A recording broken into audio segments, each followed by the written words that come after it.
So when we lived in hunter-gatherer societies and in small groups, and some guy had a very successful hunt and brought down a big beast, and he brought this beast to his fellow gath fellow community, he would store the beef or the meat in the bellies of his neighbors because there's no refrigeration. What are you going to do? You can't eat the meat yourself and you can't really store it, so it's going to spoil. So, what he would do is he'd call all his neighbors and they would have a great feast. And everyone would remember was that Joe is a really good guy. Okay. Because Joe shared his spoils with us. And so, when Frank would have a big beast he would bring down, Joe would be invited for sure to the feast, right? So reciprocation in humans, Charlie believed, was etched into our brains from the times of hunter-gatherer. But there's a quirk. The thing is that what the mental model that got etched into our brains does not have a calibration engine. So what that means is that if I do you a favor, all you know is Monish is a good guy. You're not able to calibrate how big a favor did he do. You just have good feelings about me. And salesmen take advantage of this particular quirk in just human cognitive thinking. And I've taken advantage of it when I built my business. So for example, if someone approaches Pabrai funds and they say, hey, I'm interested in your funds, can you send me some information? What most of my competitors do is they send everything digitally, because it's efficient, right? We also send it digitally, but we also send a physical package. And in the physical package, there's some goodies in there. There's a very nice cross pen, okay? And there's a book and a few other things. Now, the recipient of this package, the minimum investment is a few $1 million, okay? When they get my pen, which is a very nice pen, they feel obligated in some way. The only way to kind of equalize that obligation is wire a few $1 million.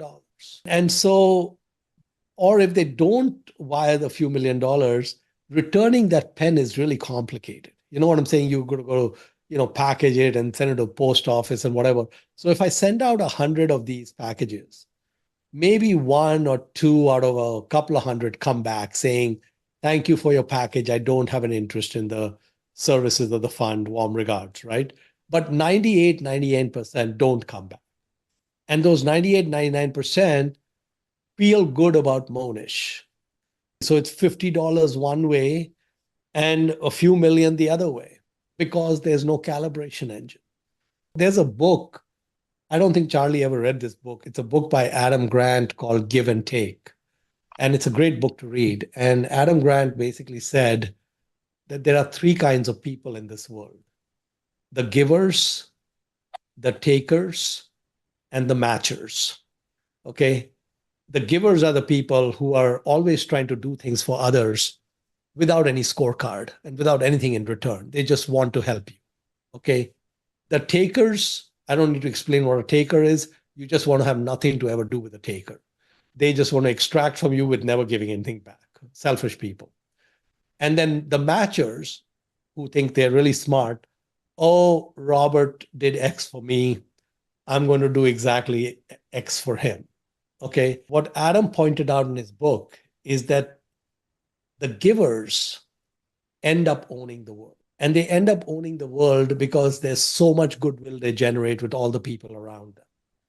And Charlie never read that book, but Charlie was a giver. He never really tried to think about what is it in it, what's in it for me? What am I going to get out of this? So I'll give you a story, which is a funny story, but it also has a couple of very beautiful lessons. So one time I used to play bridge with Charlie at the LA Country Club. I was sitting on this, table for four, and sitting across from me were Charlie Munger and Rick Goren. They were very close friends. They'd done, Rick was the one who brought See's Candy to their attention.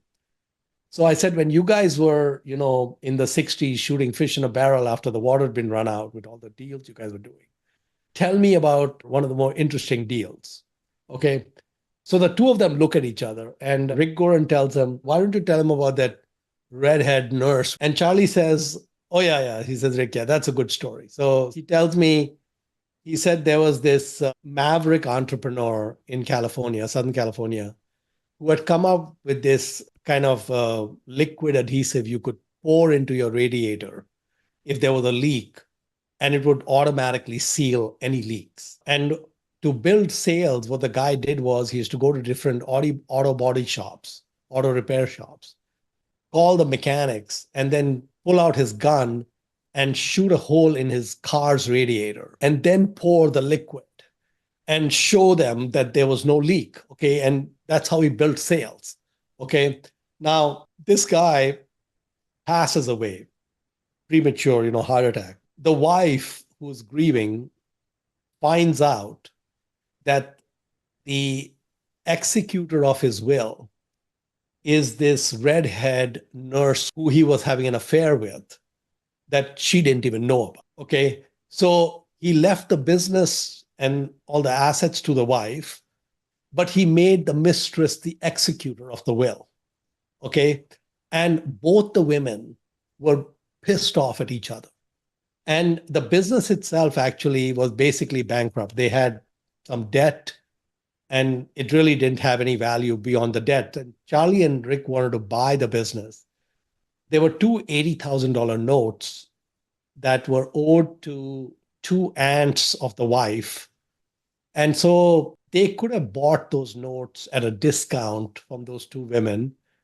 And the equity really didn't have any value. So they could have paid maybe 100,000 for instead of 160,000. But Charlie told Rick, we don't want to take advantage of these women. We want to pay full price to them. So he talked to the wife and he talked to the two aunts, and he said, look, we'd like to buy the business. It really doesn't have much value. We'll pay 80,000 to each of you, and we need you to sign off on it. And we need that other nurse, because she's the executor of the will, to cooperate as well.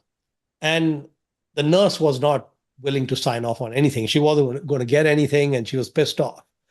And so Charlie arranged to meet the nurse at the California club for lunch. He had never met her before. He wanted to basically smooth the feathers and, explain to her that this was the right thing to do, and so on and so forth. And the California club is a very kind of, blue blood, old institution, big ceilings. And Charlie always sat in the same dining table. And she came directly from work in her nurse's uniform, which was one size too small for her. And everyone in the dining room thinks that Charlie's having lunch with a porn star, and they're like aghast. This is Mr. Munger. We all love Mr. Munger. Mr. Munger is a very honorable citizen of Los Angeles, etc. What's he doing with a porn star? And Charlie himself is really surprised at the way she appears. Anyway, he kind of says, I kind of controlled myself. I tried to control my eyes. I basically pacified her, and we got the deal done. Okay. And now, so they bought the business for 160,000 and they got it done. 2 years after that, Rick Goren needed money, and they owned the business 50-50. So he told Charlie, listen, I need a couple of 100,000 and I'm tight, and I want to sell you this business. You can take over 100% of it. And Charlie asked him, what do you think it's worth? What's your portion worth? He says, my portion's, I think, worth 200,000. So Charlie says, no, you're wrong. Your portion is worth 300,000. And here's the check for 300,000. So he didn't take advantage of those two women, paid them a full price. He didn't know them. And he didn't take advantage of Rick Goren. I mean, think about it. A seller is proposing a selling price, and you're proposing to pay 50% above the selling price the seller is proposing.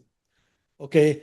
But that's how Charlie was. He always wanted to make sure that if you did business with him, you felt like you got the better end of the deal.